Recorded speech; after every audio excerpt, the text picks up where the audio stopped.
नमस्कार। 39 वर्षीय महिला है जिनकी हस्तरेखाओं को मैं यहाँ देखने जा रहा हूँ। किस किस प्रकार की गतिविधि इनकी उंगलियों पर है, इनके पर्वतों में है, इनकी रेखाओं में है, ये मैं सब क्रम से आपको बताने जा रहा हूँ। सबसे पहले आपकी छोटी उंगली कनिष्ठा के बारे में बात कर लेता हूँ।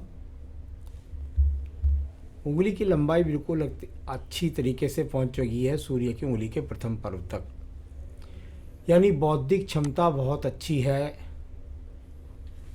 अच्छी याददाश्त भी है, विचारों को प्रकट करने की शक्ति भी है और बुद्ध से संबंधित जो सब्जेक्ट होते हैं भाषा शैली के, उन पर नियंत्रण भी है।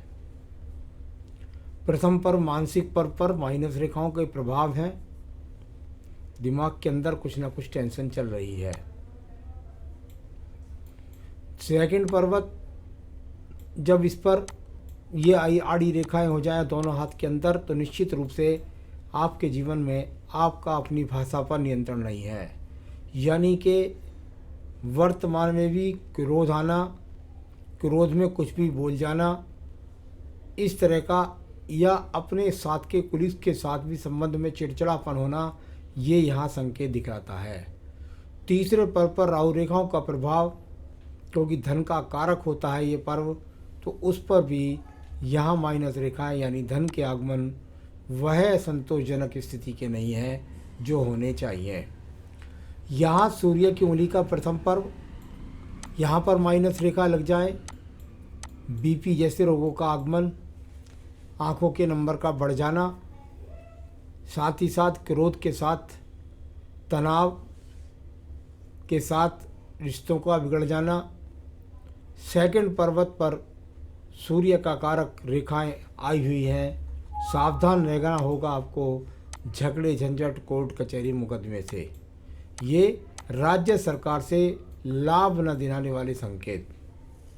तीसरा पर्व आपकी शनि सूर्य की उंगली मिली हुई है, जो भी स्थिति है उसमें आपके माता पिता का सहयोग आपके साथ है। शनि का प्रथम पर्व, और प्रथम पर्व को यदि मैं देखता हूँ तो उस पर कुछ आड़ी रेखाएं बताती हैं कि शरीर के अंदर कोई ना कोई रोग लगा रहता है। बहुत ऊंचे स्तर का नहीं है, छोटे मोटे स्तर का लगा रहता है। सेकंड पर्वत पर राहु रेखाएं इतनी ज़्यादा लग जाएं तो ये कर्ज की रेखाएं के रूप में जानी जाती है। किसी को पैसा दे दें तो लौट कर ना आए, या किसी भी प्रकार से आपके जीवन के अंदर आपके ऊपर ऋण लदा हुआ है, इस तरह की स्थितियों को दिखलाने वाले ये पर्व है। थर्ड पर्व परिवार से सम्मानी के लिए या परिवार को संचालन करने के लिए जानी जाती हैं। ये रेखाएं यहाँ पर दिखाती हैं कि आपके परिवार में आप परिवार को संचालित रूप से नहीं चला पा रही हैं। अब बात करता हूँ मैं यहाँ पर आपकी बृहस्पति की उंगली के प्रथम पर्व के बारे में। यहाँ से कोई शुगर, कोलेस्ट्रॉल, लीवर या किडनी का रोग नज़र नहीं आता, परंतु सेकंड पर्व पर राइट हैंड में और लेफ्ट हैंड में बहुत बड़ी बड़ी रेखाएं हैं। यानी ये वो रेखाएं हो गई जो आपके जीवन के अंदर आपके पति के बीच में कुछ भी करा सकती हैं। खराब संबंधों के अलावा तलाक तक की स्थितियों के लिए ये बुरी रेखाएं जानी जाती हैं। तो ये बहुत बुरे संकेत यहाँ आपके सेकंड पर्वत पर दोनों ही हाथों के अंदर मौजूद है। यहाँ बृहस्पति की उंगली के प्रथम पर्व पर भी कुछ रेखाएं हैं, यानी कि मोटापे का थोड़ा सा ध्यान रखें शरीर में। और तीसरा पर्व यहाँ संतान सुख सहयोग में ना वृद्धि हो पाना, तो इस तरह का संकेत यहाँ दिखाई देता है। चलिए, यह संतान को सही स्वरूप से आप संसाधन नहीं दे पा रहे, ऐसा कह सकते हैं। अब मैं बात करता हूँ इसके बाद में आपके पर्व के बारे में। क्योंकि आपकी उम्र 39 वर्ष है, तो इस समय राइट हाफ का हार्ट जो है वही आपकी वर्तमान की स्थिति को बताएगा। यहाँ पर बात करता हूँ तो बहुत सारी राहु रेखाएं, आड़ी रेखाएं साइड से निकल कर के आ रही हैं, जो पति पत्नी के संबंधों के लिए, खराब संबंधों के लिए जानी जाती है।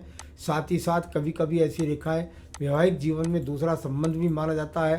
परंतु जब आड़ी रेखाएं काटने लगे बुध की रेखाओं को, तो धन के आगमनों पर कुल मिलाकर के एक तरह से कुठागारात होता है, छोटा स्थिति मिलती है। और ये वो रेखाएं यहाँ साथ में अब भी हैं जो बताती हैं कि आप अपनी बुद्धि के या वाणी के द्वारा धन के आगमन तो बनाए रखेंगी, अभी भी है, आगे भी बनाए रखेंगी। आइए बात करते हैं आपके सूर्य पर्व के बारे में। सूर्य का पर्व यश और मान सम्मान का पर्व, और बहुत अच्छी रेखा इसके अंदर बनी हुई है। यानी इसमें वो रेखा है कि यदि आप आज की तारीख में भी प्रयास करें तो आप राज्य सरकार से संबंधित लाभ उठा सकती हैं। जब मैं इस बात को कहता हूं तो इसका मतलब ये होता है, अगर सरकारी उपक्रम ना हो तो राज्य सरकार से संबंधित यदि कोई संविदा की जॉब हो तो उसमें लाभ, या कुल मिलाकर राज्य सरकार से संबंधित कोई टेंडर्स होते हैं तो उनके द्वारा लाभ मिलने के बहुत अच्छे संकेत हैं। यदि आपके पास ऐसा कुछ ऑप्शन आता है तो आपको प्रयास करना चाहिए, आपको अच्छी जॉब मिलने के संकेत दिखाई देते हैं, यानी कि सरकारी नौकरी तक के योग भी। शनि का पर्व भाग्य का पर्व, और भाग्य के पर्व को मैं यहाँ पर निराशावादी नहीं कह सकता। यहाँ पर कुछ आड़ी रेखाएं जरूर दिखाई देती हैं जिसके कारण कह सकता हूँ कि आप भाग्य के लिए संघर्ष कर रही हैं, परंतु जब मैं इसको राइट और रेड दोनों हाथ से देखता हूँ तो मैं इसको ये नहीं कह सकता कि आप में वो शक्ति नहीं है। हाँ, ये आड़ी रेखा लग गई है, इनकी वजह से थोड़ा सा ये कह सकता हूँ कि आपके जीवन के अंदर थोड़ा भाग्य के लिए आपको संघर्ष पड़ रहा है, लेकिन ये अपने आप में धन की वो स्थिति बनाए रखेंगी जिसके कारण आपको दूसरे के आगे हाथ नहीं पसारना पड़ेगा। आइए बात करता हूँ मैं आपके बृहस्पति के पर्व के बारे में। बृहस्पति का पर्व ज्ञान का पर्व है, और ज्ञान के पर्व को यदि मैं यहाँ देखता हूँ तो यहाँ पर कुल मिलाकर इसमें चतुर्भुज जैसी स्थिति कहीं ना कहीं अवश्य बनती है। यानी ये तो निश्चित बात है कि आज की तारीख में भी ये बहुत ज़्यादा संभावना है कि आपके नाम से कोई ना कोई प्रॉपर्टी होनी चाहिए। आगे बृहस्पति ज़्यादा अच्छा नहीं है, आड़ी तिरछी रेखाओं से ज़्यादा भरा हुआ है, यानी कुल मिलाकर के जो बृहस्पति के कारक चीज़ें होती हैं उनमें कमी होती है, जैसे पति का सहयोग, संतान सुख का पूरा ना होना, इस तरह की चीज़ें। हृदय रेखा को देखिएगा, पूरी हृदय रेखा पूरी तरीके से विभाजित है।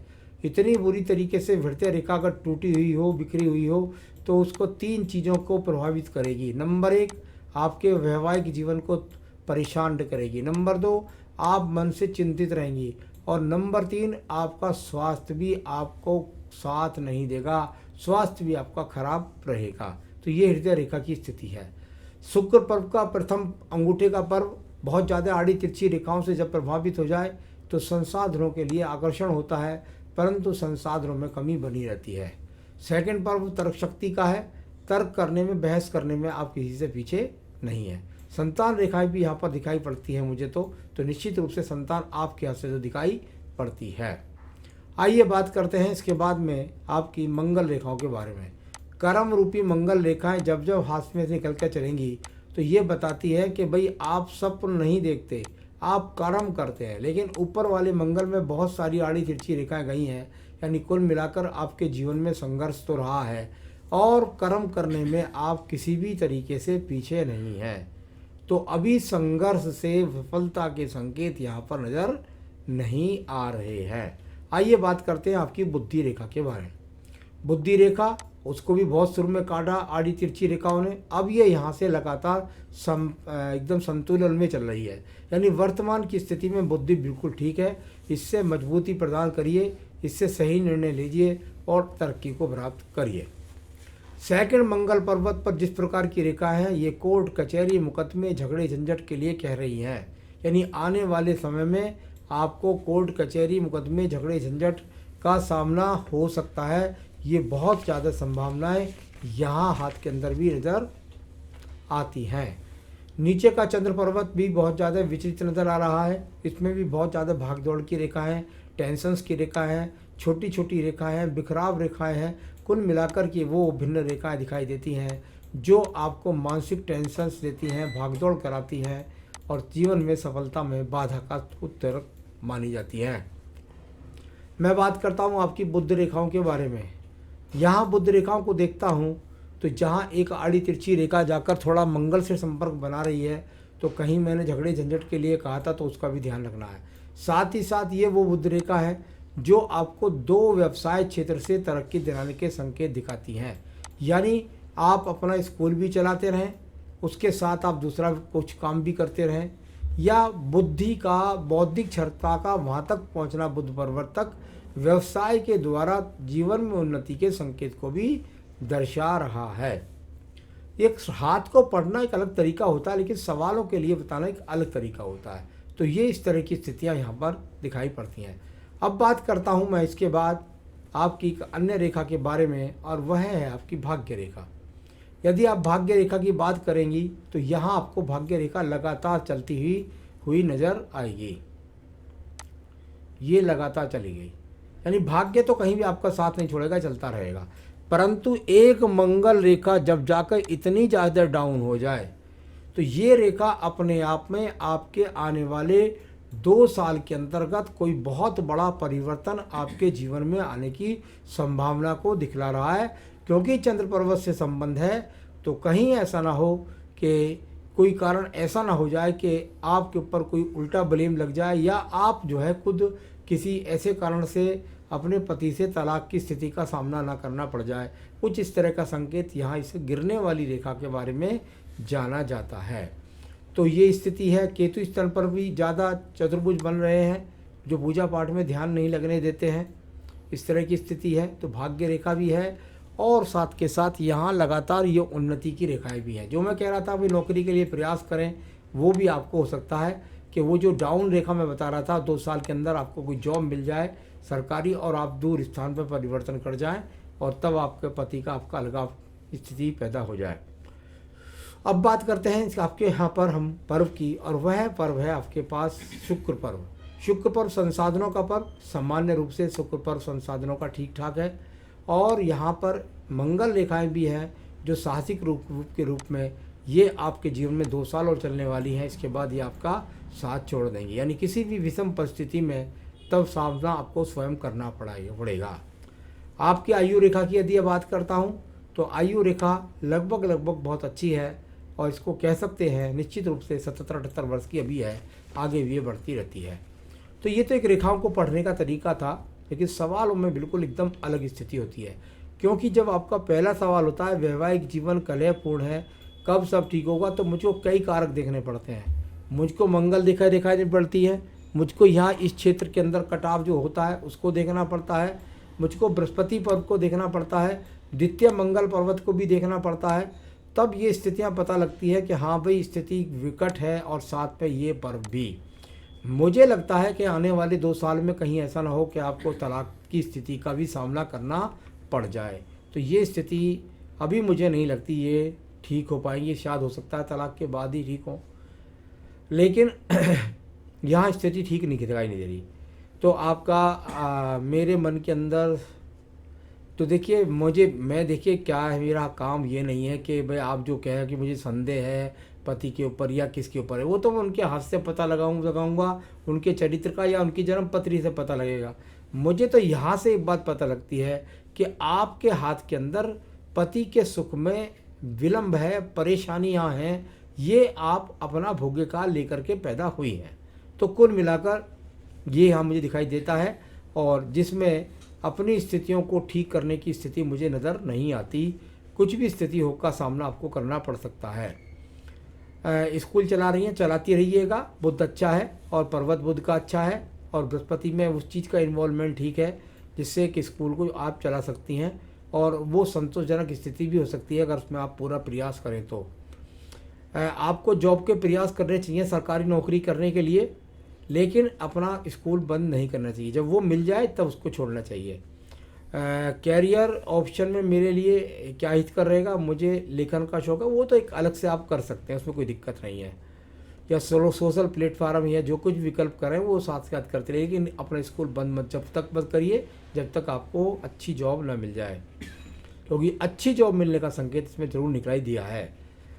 तो आपके पति से आपके संबंध हो ना हो ये अलग बात है, वो अलग बात है। लेकिन यदि आप चाहती हैं कि पति और पत्नी के संबंध बन जाएं और पूरा वैवाहिक जीवन सुंदरता से चले, कोई रिंग नहीं पहननी है, उसके लिए आपको कठिन तपस्या करनी पड़ेगी। और विश्वास मानिएगा कि जो मैं पूजा बता रहा हूँ अगर इसे आप लगातार करती रही तो 3 से 4 महीने में इसके चमत्कारिक रिजल्ट आएंगे और आपका वैवाहिक जीवन सुखी हो जाएगा। उपाय है, चमेली के तेल का दीपक जलाइए, भगवान के आले में सामने रख दीजिए चमेली के तेल का दीपक, और उसके बाद रोज सुंदर कांड का पाठ करिए। चमेली के तेल का दीपक जलाइए और सुंदर कांड का पाठ करिए। देखिए आपके जीवन का वैवाहिक जीवन बहुत सुंदर हो जाएगा और जीवन में सुखों की बरसात हो जाएगी। नमस्कार।